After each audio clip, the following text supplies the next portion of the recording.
Pada kesempatan kali ini kami akan membahas mengenai sejarah Mansa Musa.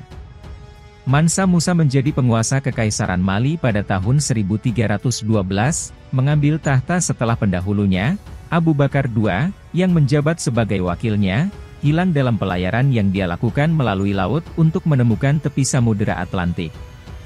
Kekuasaan Musa datang pada saat negara-negara Eropa sedang berjuang karena perang saudara yang berkecamuk dan kekurangan sumber daya. Selama periode itu, Kekaisaran Mali berkembang berkat sumber daya alam yang melimpah seperti emas dan garam.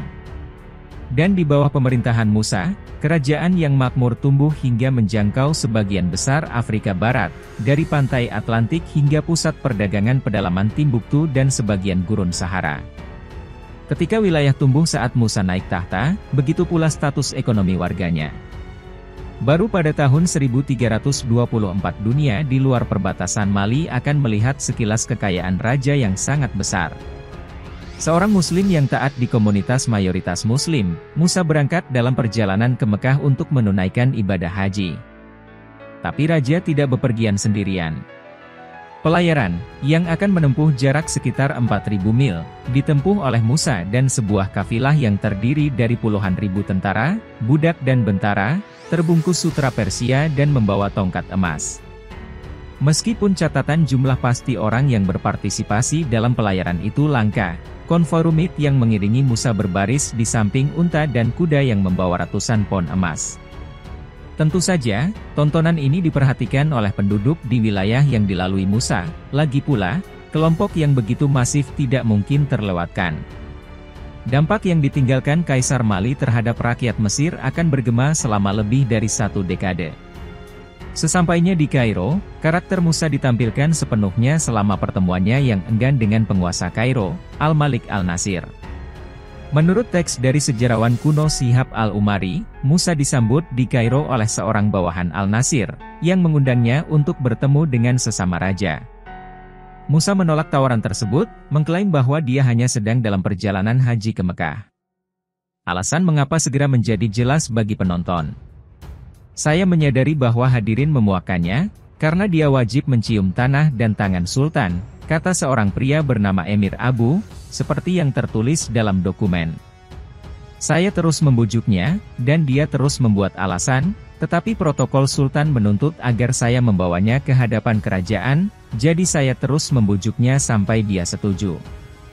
Pertemuan tersebut menjadi kontroversial ketika Musa menolak untuk mencium kaki Sultan, dan baru menjadi tenang setelah Musa memilih untuk menyapa Al-Nasir dengan baik. Setelah percakapan antara kedua pria itu, Al-Nasir menawarkan tempat tinggal kepada Musa dan semua orang yang menemaninya, dan Musa, pada gilirannya, meninggalkan sebagian dari kekayaannya yang tidak dapat dipahami di Mesir. Dari pasar Kairo hingga kantor-kantor kerajaan hingga orang-orang miskin yang berpapasan dengannya di Mesir, kemurahan hati Musa dan pembelian barang-barang asing membuat jalan-jalan penuh dengan emas, sumber daya yang sangat dihargai dan pasokannya terbatas. Orang-orang sangat senang, setidaknya pada awalnya. Meskipun bermaksud baik, hadiah emas Musa sebenarnya menurunkan nilai logam di Mesir, dan ekonomi terpukul. Butuh waktu 12 tahun bagi masyarakat untuk pulih. Tapi perjalanan raja tidak semuanya tentang memberi. Dalam pelayarannya, ia memperoleh wilayah Gao di dalam kerajaan Songhai, memperluas wilayahnya hingga tepi selatan gurun Sahara di sepanjang sungai Niger.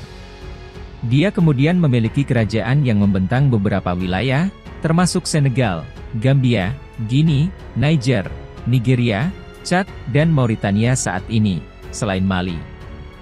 Namun, Gao akan sangat penting bagi raja. Wilayah ini, di Mali sekarang, adalah tempat Musa akan membangun salah satu dari beberapa masjid setelah menyelesaikan hajinya. Timbuktu juga merupakan kota penting bagi raja kaya, yang menggunakan kekayaannya untuk membangun sekolah, universitas, perpustakaan, dan masjid di sana.